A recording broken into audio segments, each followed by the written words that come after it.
आता बघूयात पुणे जिल्ह्यातल्या महत्त्वाच्या 9 बातम्या। सेवा गुणवत्ता निर्देशांकात पुणे विमानतळाचं स्थान घसरलं। प्रवासी संख्या वाढत असताना प्रवासी सुविधांचा दर्जा घसरला। सेवा गुणवत्ता निर्देशांकात एप्रिल ते जून दरम्यान 71 वरून 76व्या स्थानी घसरण।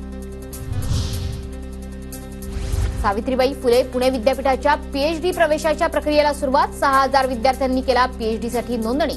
4000 विद्यार्थ्यांनी प्रवेशपूर्व परीक्षेचं शुल्कही भरलं।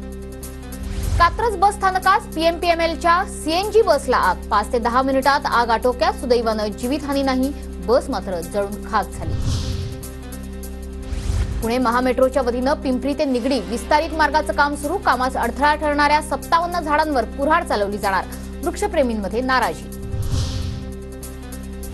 पुणे जिल्ह्यातल्या श्रीरामनगर गावातील पाण्याच्या टाकीचं काम 8 महिन्यांपासून बंद। ठाकरे गटाच्या आंदोलनानंतर प्रशासनाला जाग।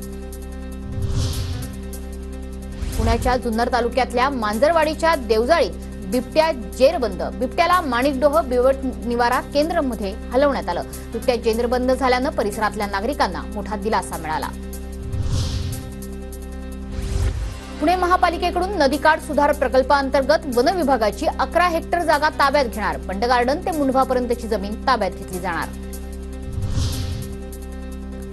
पुण्याच्या भोर तालुक्यात सुरू असलेल्या पावसामुळे भाटघर धरण हे 95% भरलं। धरणातून 1750 क्युसेक पाण्याचा नीरा नदी पात्रात विसर्ग। नदीकाठच्या गावांना सतर्कतेचा इशारा। पुण्याच्या कामशेत आणि लोणावळा भागात वेगवेगळ्या कारवाईंमधून 18 लाखांचे एमडी ड्रग्ज जप्त। ड्रग्ज बाळगणाऱ्या 5 जणांना अटक।